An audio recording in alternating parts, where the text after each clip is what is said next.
वाहेगुरु जी का खालसा, वाहेगुरु जी की फतेह। आज हम श्री गुरु ग्रंथ साहिब जी के अंग 3 को लाइन बाय लाइन समझने की कोशिश करेंगे। हम सब लाइफ में पीस ढूंढ रहे हैं, बट क्या आपने कभी सोचा है कि पीस मिलती कैसे है? 500 साल पहले गुरु नानक देव जी ने जपजी साहिब में एक step by step road map दिया था। आज हम बात करेंगे 2 सबसे इम्पॉर्टेंट स्टेजेस की, सुन्याई लिसनिंग और मन्याई बिलीविंग। अगर आपने ये समझ लिया तो लाइफ का स्ट्रेस पाप और दुख की तरह गायब हो जाएगा। गुरु नानक देव जी समझाते हैं कि जब एक इंसान सच द ट्रुथ को पूरे ध्यान से सुनता है तो उसकी सोल और लाइफ में क्या बदलाव आते हैं। सुनिए दुख पाप का नाश, सिर्फ सुनने से ही डिवाइन नाम को सारे दुख और पापों सिंस का नाश हो जाता है। जब मन सच से जुड़ता है तो पुरानी गलतियां और उनका दर्द खत्म होने लगता है। सुनिए सत संतोख ज्ञान, सुनने से ही जीवन में सत्य, ट्रूथ और इंटीग्रिटी, संतोख, कंटेंटमेंट और पेशेंस और ज्ञान, स्पिरिचुअल विजडम पैदा होता है। आपको समझ आने लगता है कि असली खुशी बाहर नहीं अंदर है। सुनिए 68 का स्नान। लोग पवित्र होने के लिए 68 तीर्थों पर नहाने जाते हैं। गुरु साहिब कहते हैं कि अगर आप ध्यान से सुन्याई लिसन करते हो तो वो फल 68 तीर्थों के स्नान के बराबर है। असली पवित्रता मन की होती है।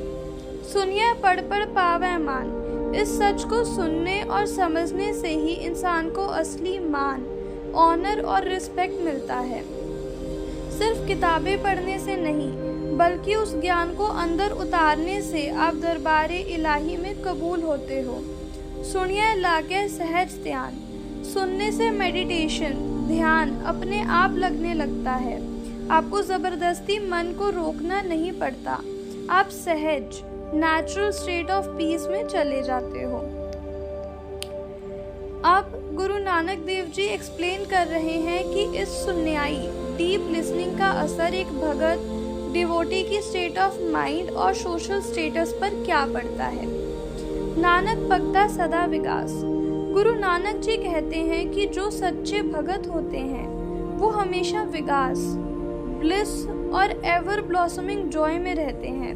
उनके चेहरे पर हमेशा एक रूहानी खुशी रहती है क्योंकि वो उस डिवाइन सोर्स से जुड़ गए हैं। सुनिए दुख पाप का नाश। क्योंकि उस नाम को सुनने से सारे दुख और पाप नेगेटिविटी खत्म हो जाते हैं, इसीलिए भगत हमेशा खुश रहते हैं।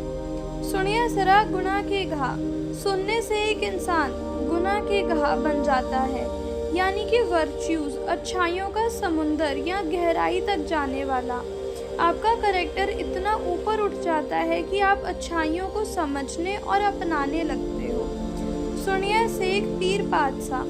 जो इस नाम को सुनते हैं वो स्पिरिचुअली इतने बड़े हो जाते हैं कि उनका रुतबा बड़े बड़े रिलीजियस लीडर्स, शेख, पीर और राजाओं, पातशाह जैसा हो जाता है। उन्हें दुनिया में और धर्म की दुनिया में इज्जत मिलती है। सुनिए अंधे पावे राह, सबसे प्यारी लाइन। इसका मतलब है कि जो लोग स्पिरिचुअल लेवल पर अंधे हैं, जिन्हें जीवन का रास्ता नहीं मिल रहा, वो जो भटक रहे हैं, वो भी सही रास्ते पर आ जाते हैं। ज्ञान की रोशनी उन्हें सही दिशा दिखा देती है।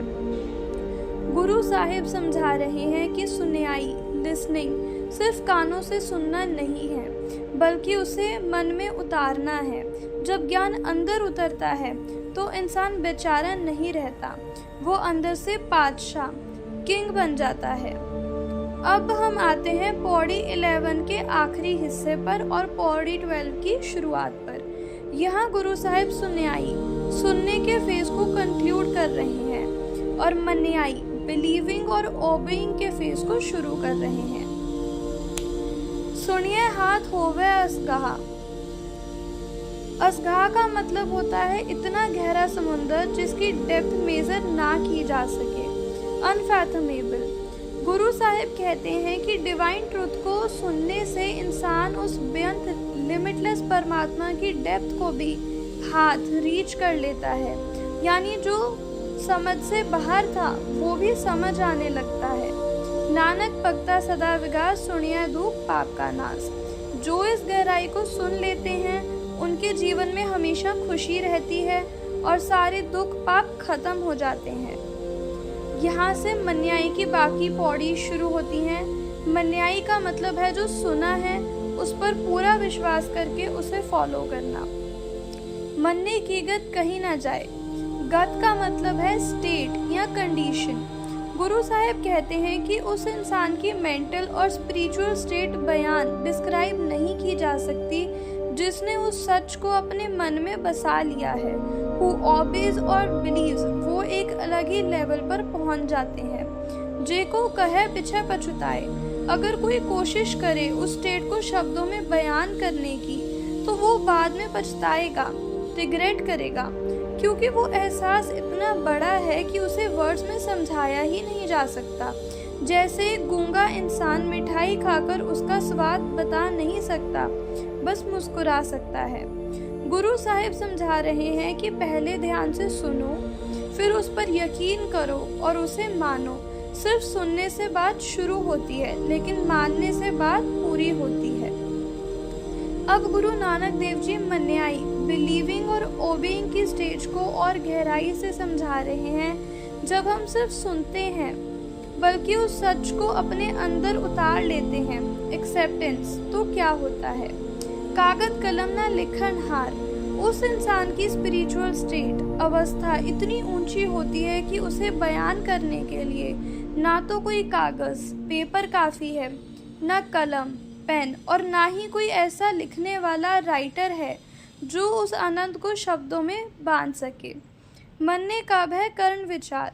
बड़े बड़े विद्वान और ज्ञानी एक साथ बैठकर भी अगर उस माने हुए Who obeys और believes इंसान की हालत पर विचार, कंटेम्पलेशन करें तो भी वो उसकी पूरी महिमा नहीं समझ सकते। ऐसा नाम निरंजन होए।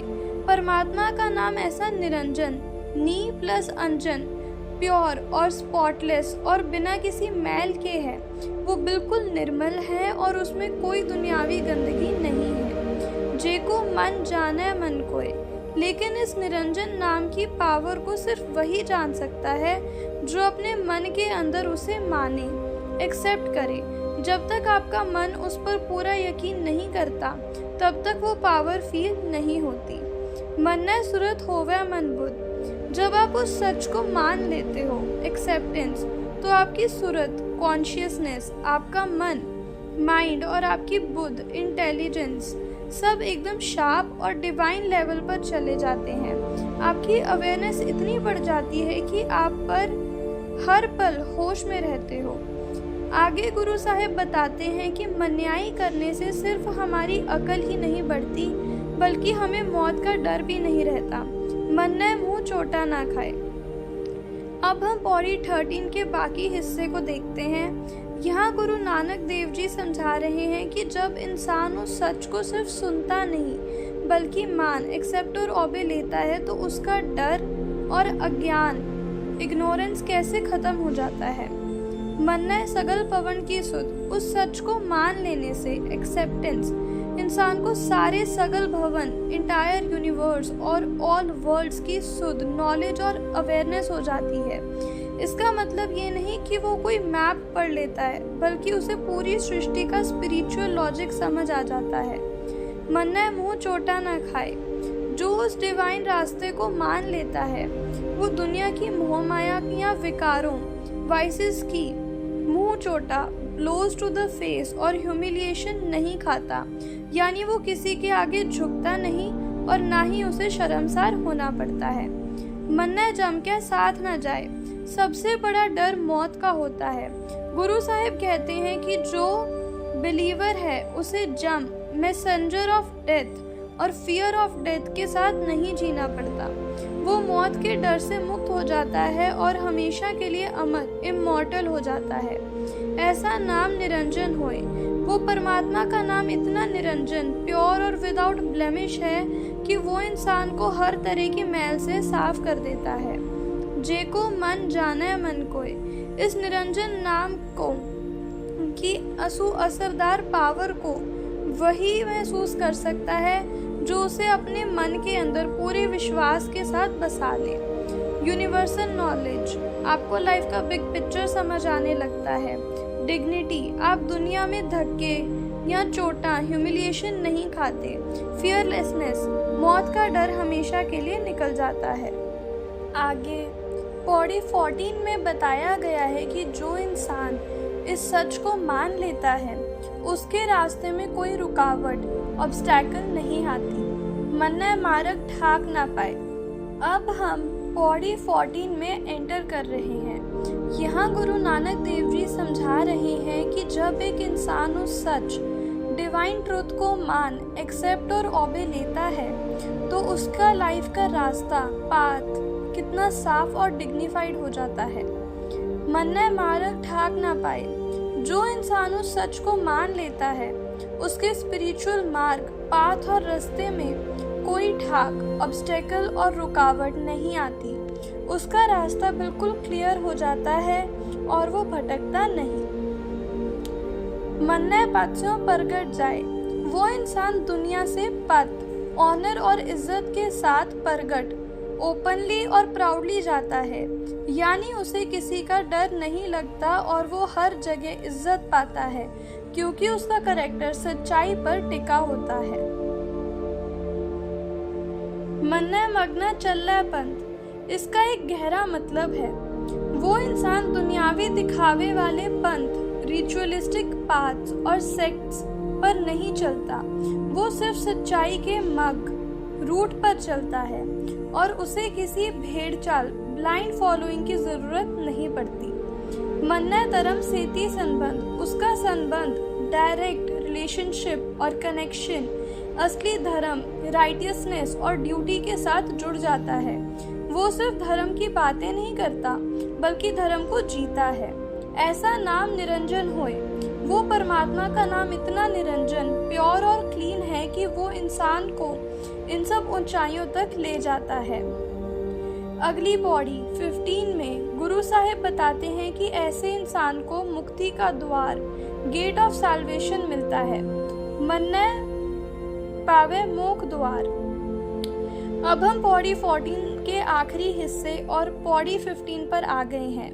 ये मन्ना बिलीविंग और ओबेइंग की सीरीज का क्लाइमैक्स है, जहां गुरु नानक देव जी बताते हैं कि ऐसे इंसान का असर सिर्फ उसकी अपनी लाइफ पर नहीं बल्कि उसके परिवार और पूरे समाज, सोसाइटी पर पड़ता है। जेको मन जाने मन कोय, इस निरंजन नाम की असली मिठास और पावर वही जान सकता है जो उसे अपने मन के अंदर पूरी तरह मान ले, एक्सेप्ट। मन्ना पावे मोक्ष द्वार, जो इंसान उस सच को मान लेता है उसे मोक्ष द्वार, गेट ऑफ लिबरेशन और सैल्वेशन मिल जाता है। वो दुनिया के बंधनों और साइकिल ऑफ बर्थ डेथ से आज़ाद हो जाता है। मन्ना परिवार है साधार, बिलीवर ना सिर्फ खुद को सुधारता है बल्कि अपने पूरे परिवार, फैमिली के लिए एक सुधार, सपोर्ट और रिडीमर बन जाता है।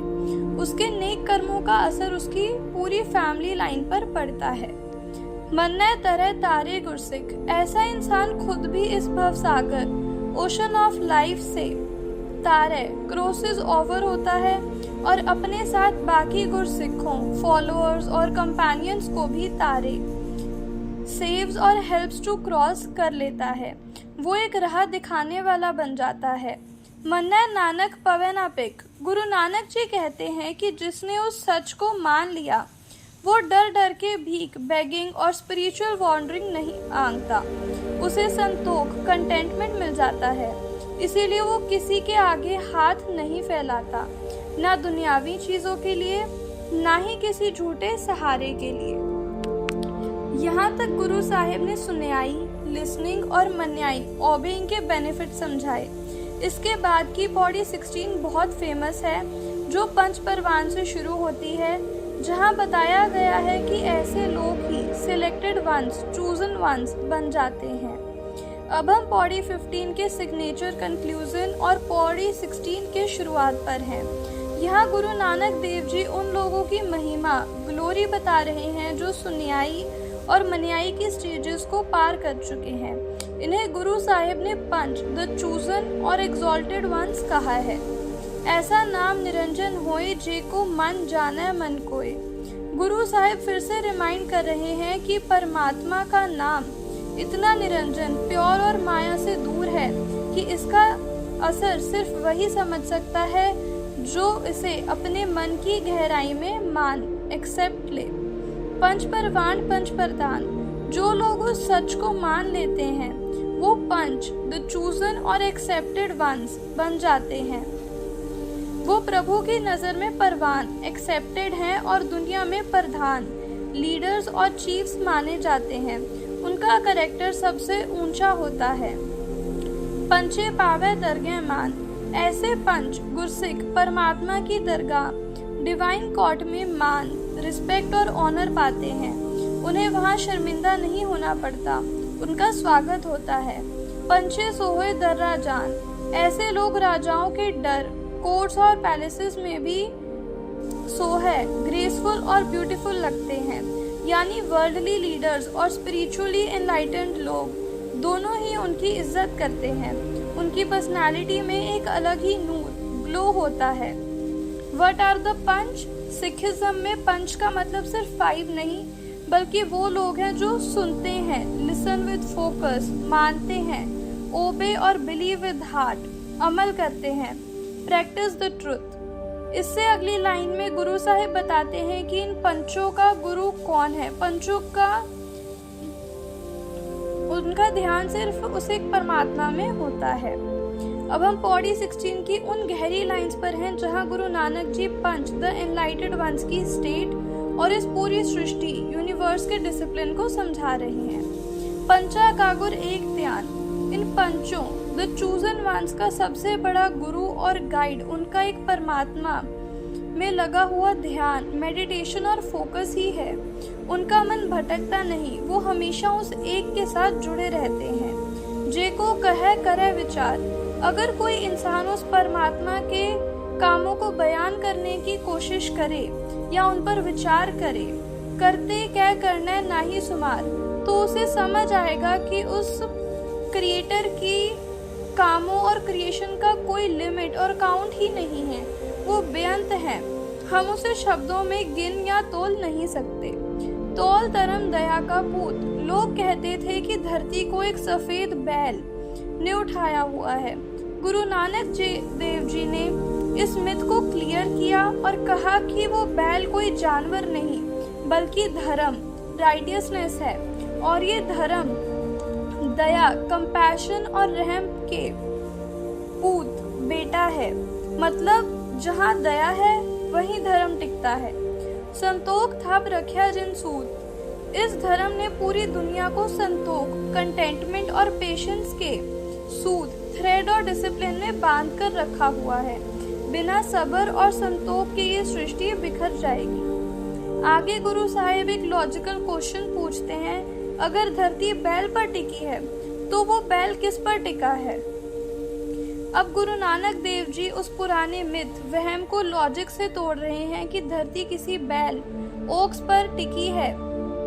ये लाइंस दिखाती हैं कि गुरु साहिब की सोच कितनी साइंटिफिक और लॉजिकल थी।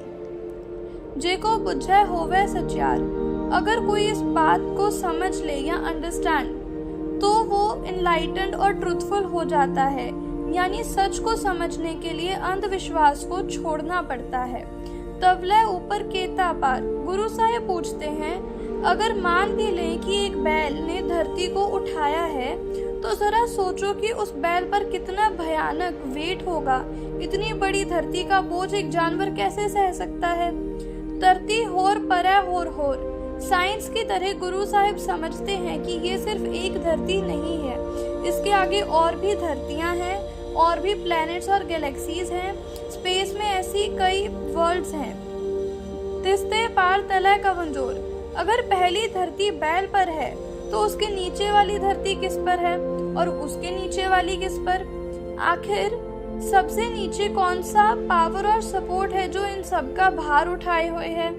गुरु साहिब बेसिकली कह रहे हैं कि ये सब धर्म डिवाइन लॉ और ग्रेविटी पर टिका है, किसी बैल पर नहीं। जी जंत रंगा के नाम। इस सृष्टि में अनंत काउंटलेस लिविंग बीइंग्स हैं, उनकी अलग अलग स्पीसीज हैं, अलग अलग कलर्स हैं और उनके ढेर सारे नेम्स हैं। ये सब उस क्रिएटर की डाइवर्सिटी दिखाते हैं।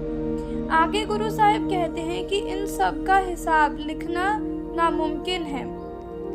अब गुरु नानक देव जी उस क्रिएटर की क्रिएशन और उसके लेखे रिकॉर्ड और अकाउंट की अनंत इनफाइनाइट लिमिट के बारे में बात कर रहे हैं। सबना लिखा वोड़ी कलाम।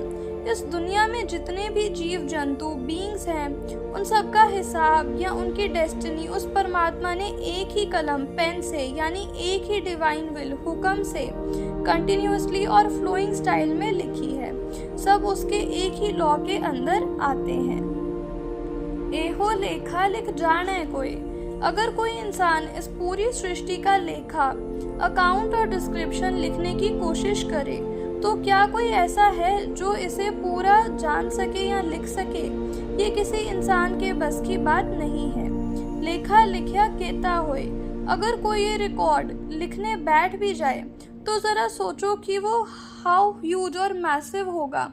वो इतना बड़ा होगा कि दुनिया के सारे पन्नों और स्याही इंक से भी खत्म नहीं होगा। केता तान स्वाल्य रूप। उस क्रिएटर का तान, पावर और माइट कितना महान है और उसका रूप, ब्यूटी और फॉर्म कितना सुहालय, वंडरफुल और ब्यूटीफुल है। इसका अंदाजा कोई नहीं लगा सकता। वो लिमिटलेस पावर और ब्यूटी का सोर्स है। केती दात जाने कौन कूद। उसने हमें कितनी ढेर सारी दातें, गिफ्ट्स और ब्लेसिंग्स दी हैं। हवा, पानी, खाना, जीवन। इन ब्लेसिंग्स का एस्टिमेट और मेजरमेंट कौन लगा सकता है? हम उसकी देन को गिन ही नहीं सकते। इसके बाद पौड़ी 16 की सबसे पावरफुल लाइन आती है, यानी उसने सिर्फ एक शब्द बोला और पूरी सृष्टि बन गई।